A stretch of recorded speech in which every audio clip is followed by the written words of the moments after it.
রাঙামাটিতে কৃষক দলের দোয়া ইফতার মাহফিল।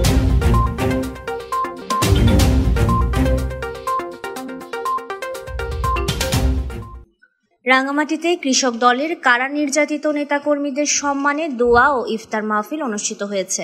শুক্রবার পৌরসভার ৫ নং ওয়ার্ডের লেমুছড়িতে আয়োজিত ইফতার মাহফিলে প্রধান অতিথি ছিলেন জেলা বিএনপির সভাপতি দীপন তালুকদার দীপু।